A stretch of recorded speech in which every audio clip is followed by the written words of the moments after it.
Good evening, everyone. I'm Ina Freed, Chief Technology Correspondent at Axios. Thank you so much for being here in our partner space with ADP. We're going to have a great series of conversations tonight, really on the role that humans and AI play in the future of work. If you don't get my daily AI newsletter, you can sign up at axios.com/newsletters, and I'll be in your inbox every day, for better or worse. I'm really excited to kick things off with someone who I have known for a long time. He's the director of Stanford's Digital Economy Lab and also a co-founder of a startup called WorkHelix. Please welcome Erik Brynjolfsson.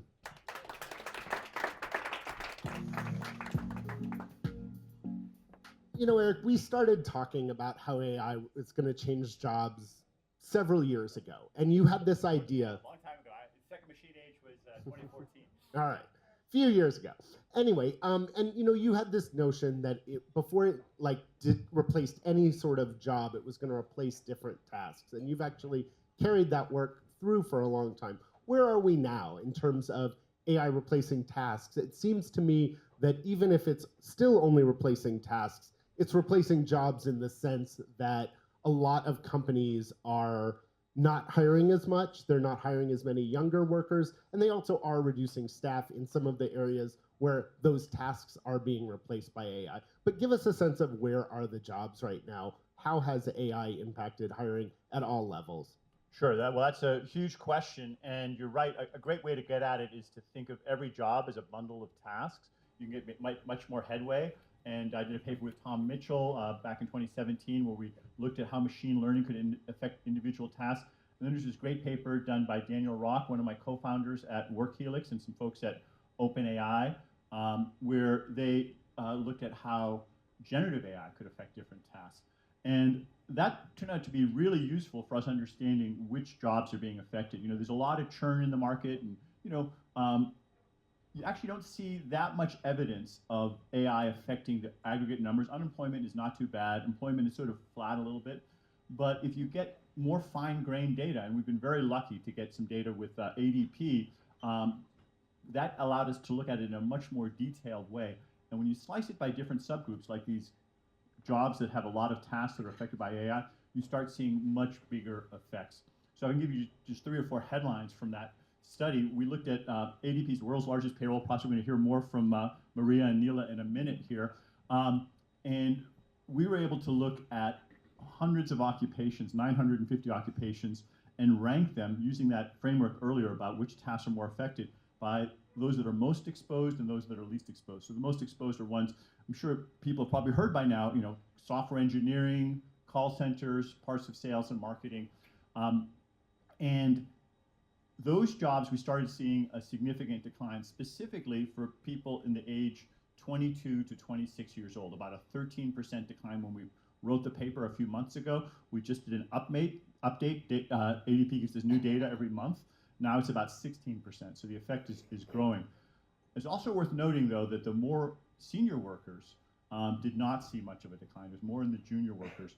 And also, perhaps most interestingly, we could divide the data based on people who are using the AI systems to augment their work, do new things, versus automate or replace the work. And they had very different effects. When it was used to automate, you tended to see this job decline, even steeper. But for the subgroup, which is less than half of them who were using it to augment what they were doing, then we saw growing employment. And so I think that's a path where we could see both the benefits of AI in productivity, but also not having the kind of job loss we do in the other categories. And so one of the questions I get all the time is from young people, my own cousins, others, where should I be investing my study time? What should I be doing to be employable in this AI world? And I honestly have not had great answers. I mean, I've heard things like critical thinking, obviously really important, understanding the technology, but where do you think the jobs of the future will be? That's a really important question. It is constantly evolving. I see my niece over here, who I'm sure is thinking about that question in my own kids.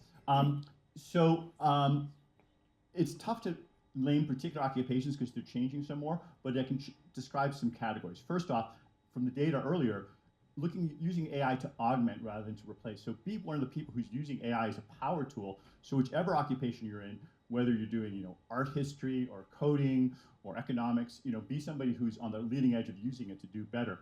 But another framework that I find very useful is you can divide almost every job, every task into three main categories. There's defining the right question, asking the right question. There's executing once you've defined it, and then there's evaluating it. And through history, humans have done all three of those parts. But today, machines are getting very good at that second part, executing. So AI agents are increasingly able to carry out once you've defined it well enough. And that means that humans have a comparative advantage at the first and the third. So I think going forward, more and more people are going to be, I'm calling them chief question officers, not chief executive officers, but people who define the question for a fleet of agents who then carry them out. I'm gonna ask for that. Maybe that's a bump up. I'll go for You chief become the question officer. CQO. Absolutely. Well, you already kind of are. You know, right here on the stage. One of the things that I've been asking a lot of the folks on this stage about is for businesses, where are companies that are succeeding, that are going from trial into production and finding success? What are the things that are necessary ingredients? What's making them successful? And the flip side, I'll ask you in a second, of where are companies getting stuck? Well, I'll answer both of them right up front, which is that what we're seeing is a ton of success on the technology side. I've been just blown away by how rapidly we're creating capabilities. I think we have an enormous capabilities overhang right now, where people are not using, even 5 or 10% of what they could be with the technology. Where they're not succeeding is translating that into business value. And in fairness, new technologies, general purpose technologies like the steam engine, electricity, they historically have taken literally decades before they really pay off. We don't want to wait decades this time. One of the reasons we started this company, WorkHelix, was to shorten that time. But a lot of companies are going through not only not benefiting from, but even sort of a J curve, where you initially have a little bit of a negative effect as you try to do a lot of reorganization, reskilling, things aren't working, and then later it takes off. And so to me, the big opportunity is closing that gap. It's great that these tech companies are creating capabilities, but until we translate into business value, most people aren't going to benefit.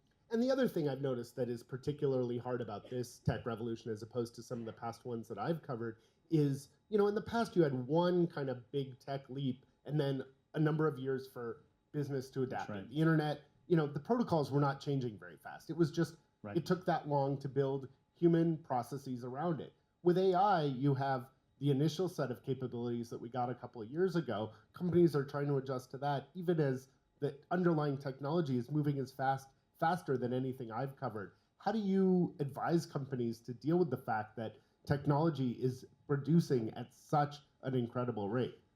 Well, they have to become learning organizations, because you're actually absolutely right. The change is happening quite a bit. I was talking to a CEO of one of the clients of WorkHelix earlier today, and one of the things that, they had a little bit of a mindset like, okay, so tell us what we do, we'll do it, and then we'll be done. It's like, no, that's not how it's going to work. The goalposts keep moving, which in a way is a good thing. It means you get more and more opportunities, but you have to have an infrastructure, you have to have a culture, you have to have a mindset of always updating and learning.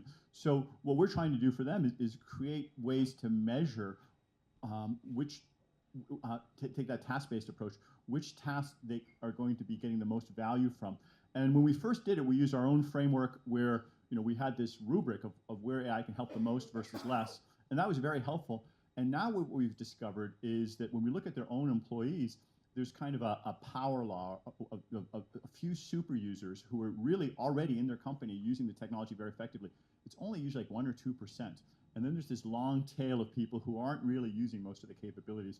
So one of the things we've been able to do is measure the techniques that those best users are using and making them available to the rest of the organization. Not all of them can be translated, but if you do that in a continuous way, you're going to speed your learning a lot. And just my observation, even in a smaller company like Axios, is you really need one of those in every department, because it's not enough. I mean, our CEO, Jim Van High, is super big on AI, but it's not enough for him to say everyone use it. It's very hard to translate that. But if you have 1 or 2 journalists who really are at the forefront, 1 or 2 salespeople. Exactly. And CEOs all over are saying use AI, but that by itself isn't enough. You have to have people who say specifically this is working, this other thing isn't working, and having someone in your company, and most companies do have people who are like that. The problem is that it used to be, they'd get around the proverbial water cooler and maybe say, oh, this is working. And that's a very slow way to get things to diffuse. And we're trying to turbocharge that. I remember, this is just an anecdote, but it was really funny. The last time you and I spoke, we were doing, I believe it was by phone, and I had done role playing with ChatGPT, and it was the first time that I was really blown away at its ability to do that. It not only helped me refine my questions for Erik, but it said, if you ask this, he's likely to say that. Oh and my I God. remember Erik going through it going, yeah, I would totally say that. Yeah, I would totally say that. Oh, that's good. I'm going to add that one. So next year it'll be It'll be my, versus LLM. yeah, this might be our last year, so we're going to enjoy it. One of the other questions I've been asking everyone is the bubble question. And I just want to be clear, when we talk about is there an AI bubble, we're not saying is AI real or not. We're not saying is it fundamentally changing. I think everyone agrees that it is. But the bubble question is really, are we investing too much capital too soon to get a decent return? The internet was big, but that didn't mean we didn't have a dot-com bust. So I'm curious, how do you think about it? And if so, what sectors do you think might be most affected? First of all, I agree with you that it's for real, but I don't agree that everybody feels that way. Another person I was talking to earlier today, I mean, I was surprised. They were saying, how do we know this isn't just hype? It's going to, fade away, kind of like blockchain was overhyped, the metaverse, maybe AI is going to be like that. And so we're in the Bay Area, so, we're surrounded by people who see it happening. So I do think that we have to establish, first off, that this is for real. And in fact, even the Congressional Budget Office is lowballing productivity going forward. A lot of people around the world, around the country, aren't taking it nearly as seriously as they should. This is the biggest technological revolution that anyone in this room has ever lived through, or probably will live through. And we're not appreciating enough what it's going to do for productivity, for employment, and for business value in other areas. It'll take a while, but it'll carry through. But you're also right that just because it has these economic fundamentals that are really important, it doesn't necessarily translate into stock market prices. Those are two different things. It's entirely possible to create a lot of value and not capture it. Sometimes when you create very productive systems, it actually destroys a lot of value, creative destruction. And so there are going to be winners and losers. I'm pretty bullish that there's going to be many trillions of dollars worth of value created. Like, just to put some more specifics on it, the U.S. economy, just the U.S. economy alone, is about $12 trillion of cognitive work that is likely to be amplified. So there's room for a lot of value creation there. Who's going to capture it? I think your analogy to the internet is a good one, even though it's in retrospect will be smaller than what's happening now. There were the Amazons and Googles. There are also the Pets.coms and the Webvans. The winners were way more important ultimately, but the nature of a free market capitalist system is that you make a lot of bets, and it's hard to predict for sure which ones are going to pay out. So I have to ask, who's going to be the Webvan and Pets.com of AI? So I'm very focused on actually taking all those technologies and translating them into value for the other 95% of the economy. I think that's the real challenge ahead of us. Right now, we don't really need more capabilities. It'd be great if we have them. I'm all for it. What I think we need is to have the rest of the world, the rest of the country, the other industries in consumer, retail, manufacturing, logistics, healthcare, education, and have them start using these tools. That's where the big gap is. That's where the big challenges and opportunities are going forward. So when you look into the future, when you're talking to customers at Work Helix or when you're writing reports for Stanford, what are some things you think AI will be doing at the end of this year that maybe isn't on everyone's radar? Where are the tasks? What are the things that you think weren't quite ready for AI last year but will be this year? Well, for sure, coding is just, that's a layup, and so that's going to affect a lot of industries. There are a lot of packaged software and enterprise systems that are going to basically get eaten. Mark Andreessen once said that software is eating the world. Well, AI is eating software, and so we're going to have that take over, and there's going to be some creative destruction on that as well. Call centers is one that I mentioned earlier. I did a paper a while back where the LLMs were helping the agents answer questions better. We're working with that company again now, and now they have the LLMs just talking directly and answering the questions and taking over that. So those are some of the tip of the spear. In sales and marketing is another one that we're seeing a lot of effects. Education is lagging, but it should be doing more. I'm excited about what's happening in healthcare. But maybe another way to slice this is that it's not necessarily by these verticals of different occupations and industries. It's more that parts of each job, parts of each occupation, back to the task-based analysis, are going to be affected. And so software engineering is changing. And at Infosys, they're reskilling people as some of the lower level basic tasks are increasingly done by machines, people that they had the entry-level workers doing. They're still hiring entry-level people, but they're training them with more sophisticated skills to do some of the higher-level system design. Same thing we're going to see in medicine, law, education, everywhere else. So it's less a matter of between than within. All right, well, I think we're going to have to leave it there, but I want to thank Erik Brynjolfsson